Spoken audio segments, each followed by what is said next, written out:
Welcome to Salad with a Side of Fries. I'm your host, Jenn Trepeck, talking wellness and weight loss for real life. We're here to clear up the myths, misinformation, bad science, and marketing to teach you how to eat and how to cheat. Are you ready? I'm having salad with a side of fries. This week, we're talking about hard.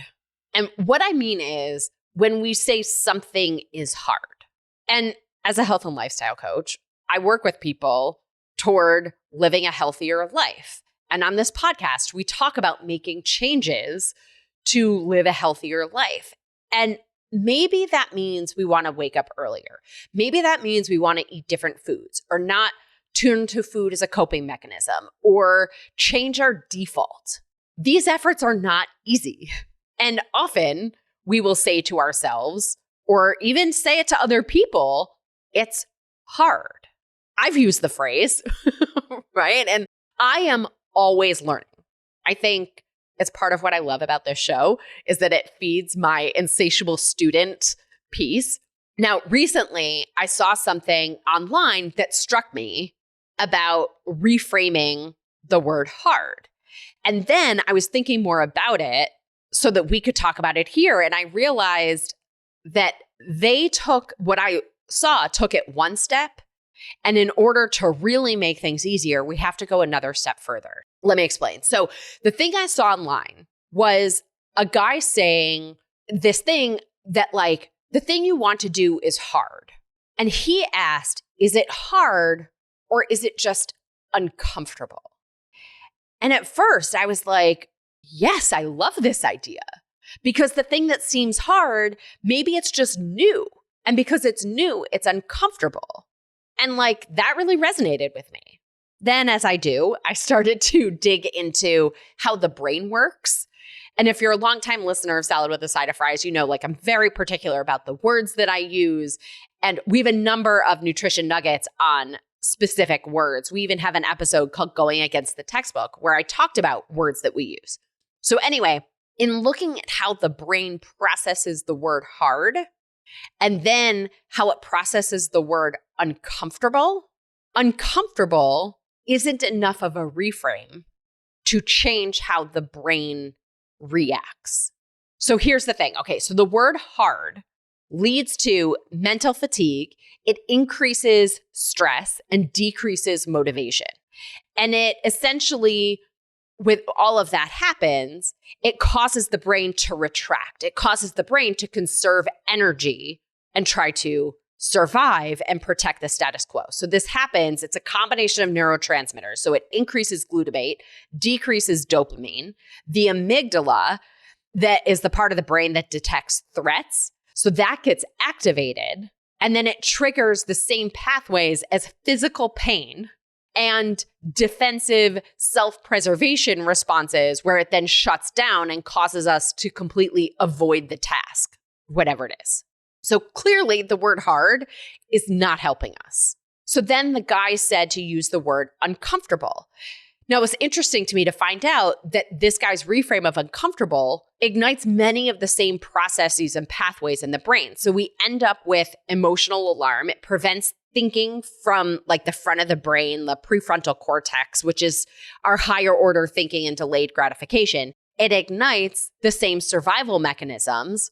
And so again, that's the amygdala, increased glutamate, activates the same pain matrix and creates the same avoidance of the new behavior. So before I go to the last step of what we really need to do to make things easier, I hope what you're hearing is that if you have ever wanted to create a new habit and it hasn't stuck, or it felt nearly impossible, or it was the thing you then started to avoid, and yet you were thinking about it all the time, this might be why. Maybe you said this is hard. Were you physically uncomfortable? So I'm thinking about even changing a food habit or your movement. So maybe you said finding time for the gym is hard. Or when I get there, it hurts and it's uncomfortable. Or you're uncomfortable in the gym. Maybe you're uncomfortable in the gym clothes that you have. These things are absolutely standing in the way of creating that new habit. So if you've ever said, it's hard not to eat when I sit and watch TV, or it's hard to not have a drink when I get home after a long day, please know you are correct. It's not easy. And saying these things to ourselves is making it more difficult. So what do we say instead? If it's not hard and it's not uncomfortable, what is it? What is the word that can actually change the biochemistry? The word is challenge. So challenge is the reframe. When something is a challenge, it doesn't send us into avoidance and like watching Netflix. It creates a puzzle for the brain to solve. It becomes a project. We're then seeing, we're exploring, we're experimenting, and there's a choice in that. And so the word challenge itself does not register the same as a threat. So rather than avoidance, the word challenge signals the brain for focus, engagement, and even growth. The biochemistry of challenge is neuroplasticity. It's literally changing the brain with new neural pathways. Thinking happens not from the amygdala, the back of the brain, but from the front of the brain, the prefrontal cortex, which is that executive function, the self-control, the problem solving, and delayed gratification. We get increased focus, increased alertness, rather than avoidance.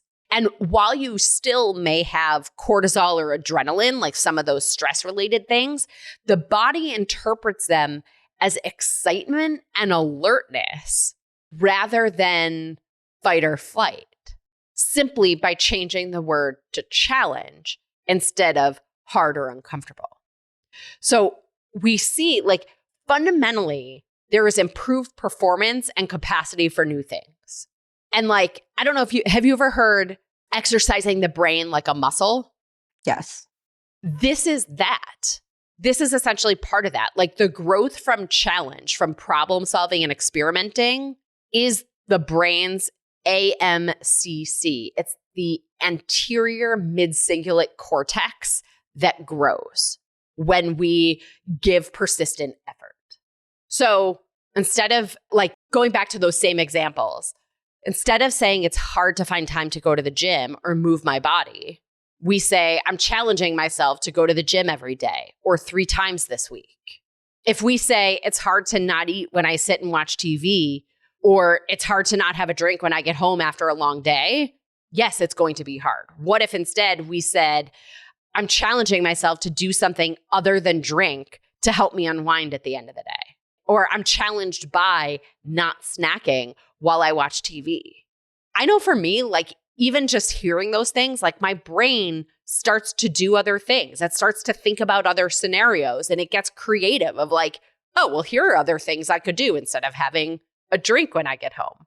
And I can make it happen as opposed to like creating the laundry list of reasons why I need to do anything except the thing that I'm saying I want to do. Nat, thoughts, questions? I just did a lot of talking. No, I love the idea of almost putting a publicist spin on things for yourself.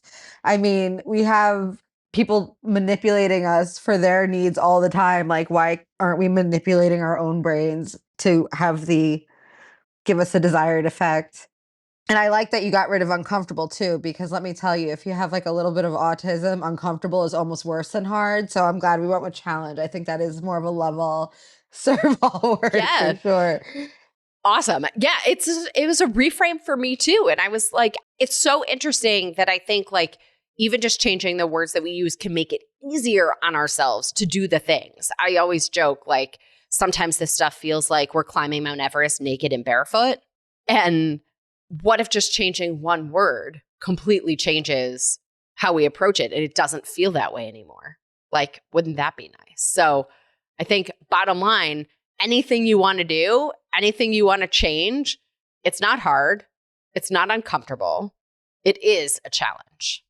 Yeah. And I think people need to start thinking about like challenging themselves instead of being hard on themselves as well. 1,000%. Love that. All right. Well, as always, everybody, I'm your host, Jenn Trepeck. Connect with me on Instagram or all social media. I'm at Jenn Trepeck, JENNTREPECK. Website is asaladwithasideofries.com. Pick your platform, send a message. I love hearing from you, your takeaways, your ideas, your questions. This is also the easiest way to learn more about working with me as your coach. Natalie, thank you again for joining me. Thank you for having me. I love doing this. You bring so Honored much to humor. be asked. And of course, everybody, if you are not already a member, I invite you to the Happy Healthy Hub. You'll go to asaladwithasideofries.com/membership. This shows your support for this podcast, this community, and importantly, your health. On top of access to the community board where we can interact, ask and answer questions, and more, you get discounts, curated content, of course, interview episodes in full video, and this week's recipe for the green veggie bowl with chicken and lemon tahini dressing. Well, friends, that's it for today's episode of Salad with a Side of Fries. Congratulations for making yourself and your health a priority. Thanks so much for joining us. Be sure to click subscribe or follow on your favorite podcast platform, share us with a friend, and we'll be back next week.